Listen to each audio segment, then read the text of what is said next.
What is going on, Grinders? It's Chief. We're in the building. It's Take Your Pick'em. And I'm so glad to come on with you guys and talk through today's slate. It's Thursday. It's June 29th, 2023. And hopefully everybody's had a good week. Hopefully we've got a few more winners on the way for you.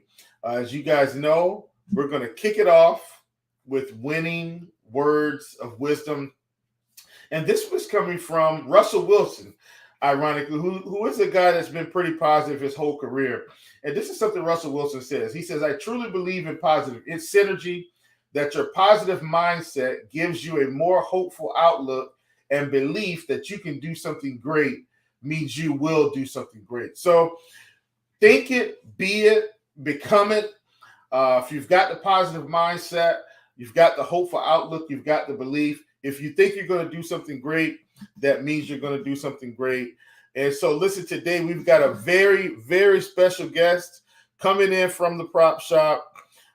You guys know him as It's Orange Baby across the DFS streets, across the prop shop streets. This is Kenny Taylor, everybody. Kenny, Orange, what's going on, brother? How's it going? Man, it's going pretty well, man. I've been saying I was going to hop on here sooner or later, man. We finally found the right time. Yeah.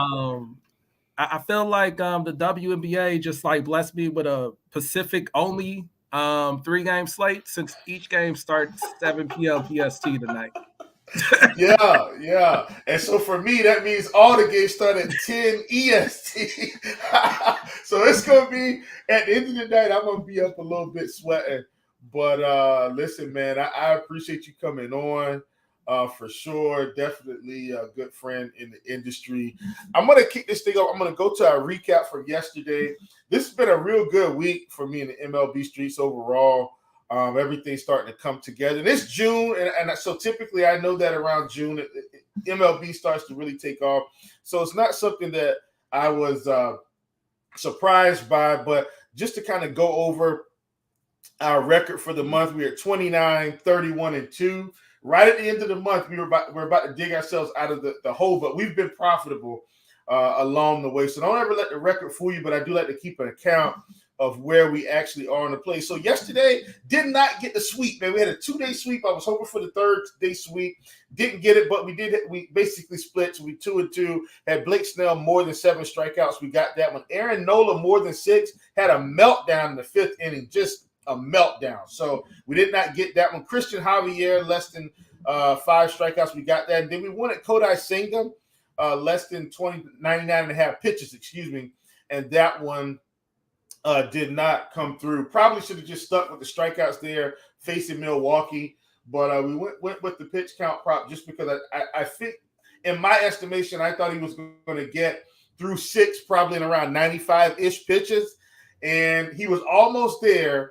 And then I think he had a guy work him a little bit right at the end of the count. He went over. I think he finished with like 101 pitches or something like that. But either way, maybe it was 103, but we weren't able to get there. But Orange, I'm going to let you kick this thing off, man.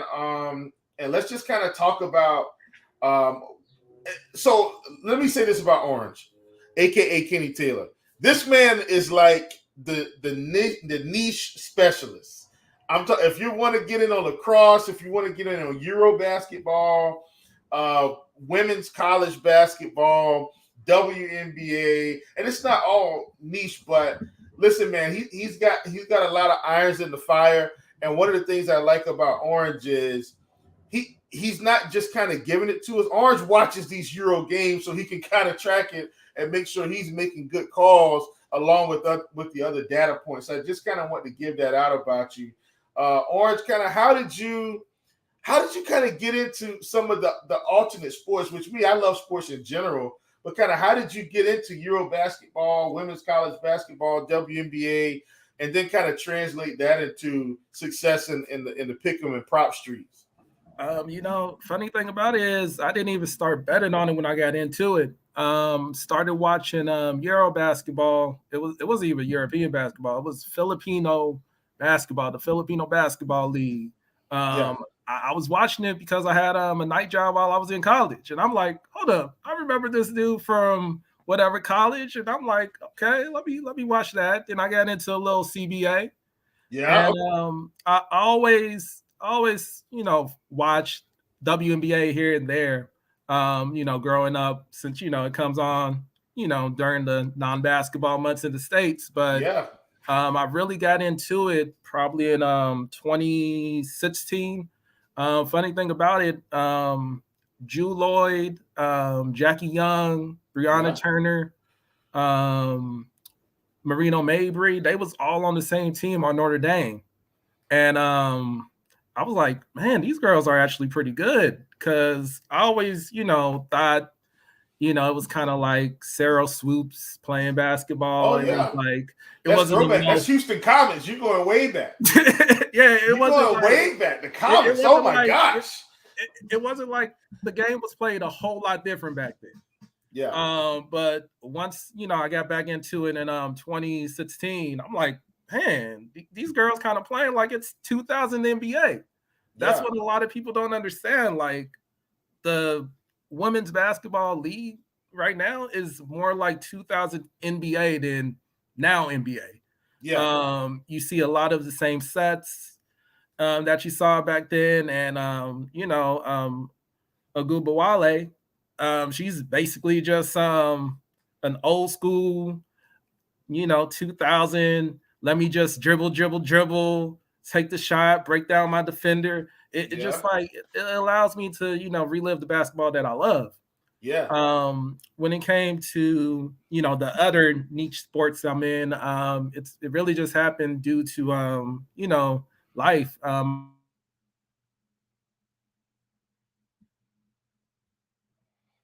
Uh-oh. Looks like we had Orange freeze a little bit. He's probably gonna come back in.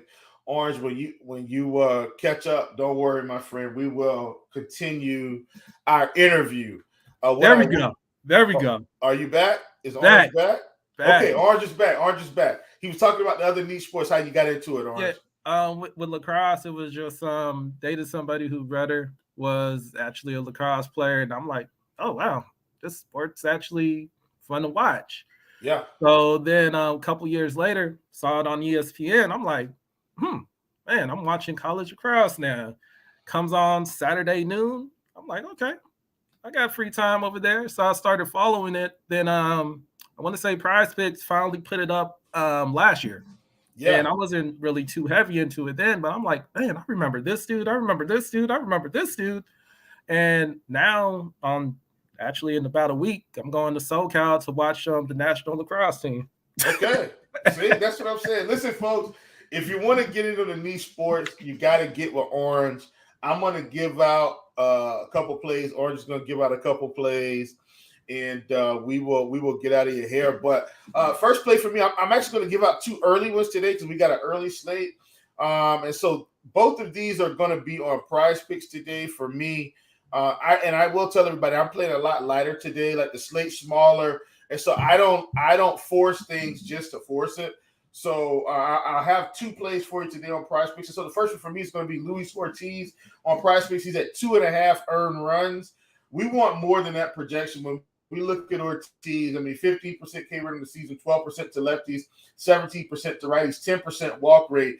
And this team, San Diego Padres, they are starting to do serious damage. Like earlier this season, obviously they weren't hitting well, but you look at them now, they've been able to pile up runs. They've been able to score runs. Tatis with a 19% K rate, Soto 17%, Machado 22%, Xander 19%, making pretty good contact. I know they got Ha-Seong Kim here at 26%, but that strikeout rate today should come down with the lower K rate Luis Ortiz. So at 2.5 earned runs, I think with what we're seeing here from the Padres, I think they've got a good shot to score 2.5 in the first or second inning. I think they can pick up 3 runs easily against Mr. Ortiz, even if it takes them 5. Either way, my hot take is they get it done in 2. That's my hot take. My very hot take is they score 3 runs in the first inning, but I definitely think they will get it done while he's out there. So I love that one. And then my next one, this is a guy I've been very low on, but I'm going to take a shot on him today. because of the situation. And that Shane Bieber at 5.5 strikeouts, I want more than that projection. He's facing the Kansas City Royals. One of the things that I do like about Bieber is he does have a leash. If he's rolling, they will let him go.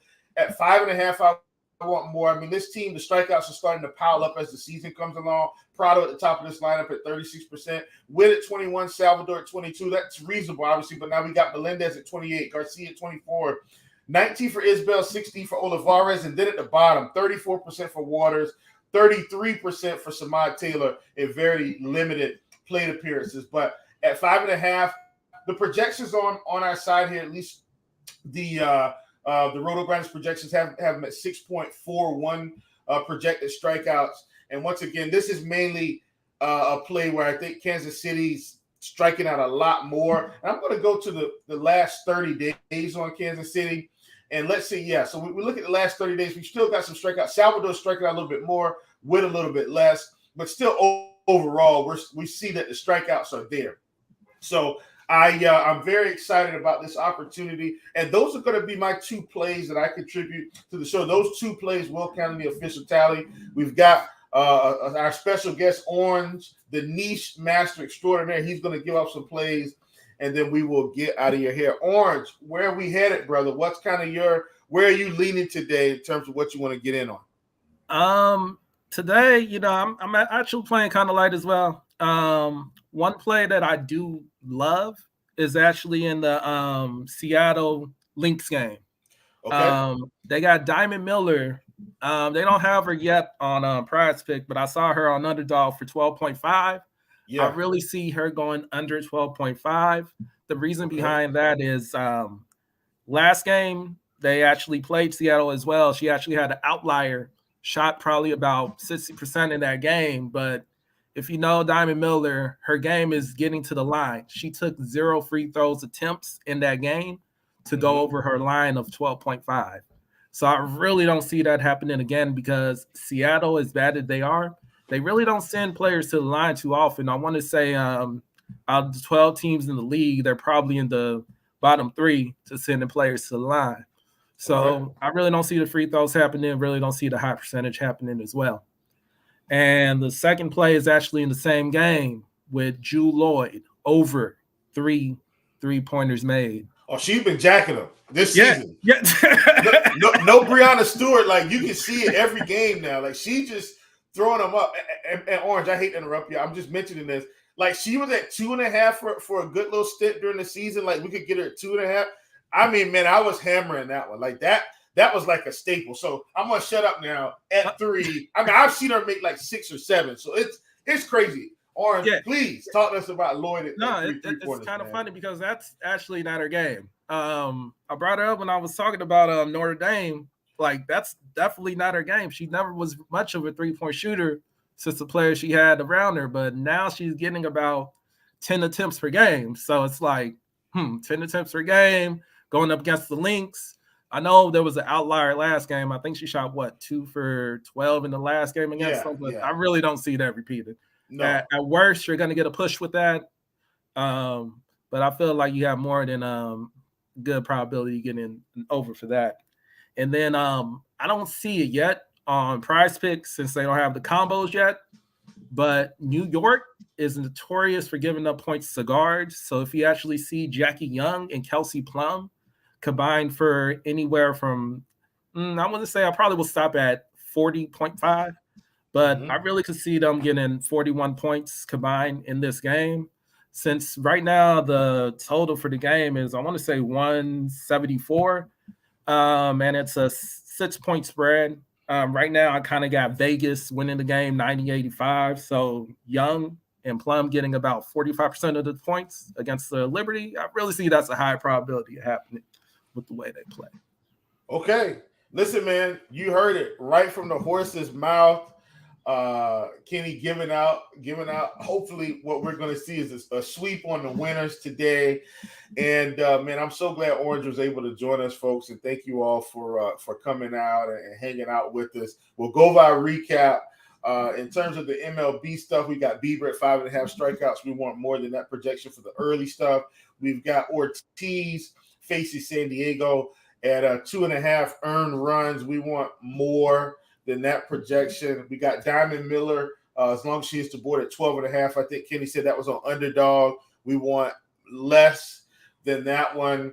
We've got Jewel Lloyd at three three-pointers made. We want more than that projection. And then if we get the combined guard prop of Plum and Jackie Young, we want more than that as long as it's somewhere around, let's say, 38, 39.5 to 40.5. Is that correct, Oren? Yeah. Okay. Well, listen, folks, you've been tuned in to Take Your Pick 'em. It's been a good week. Let's get the sweep again today. Come in with your pockets empty. Leave with your pockets full. We'll see you back here tomorrow. Take care, everybody.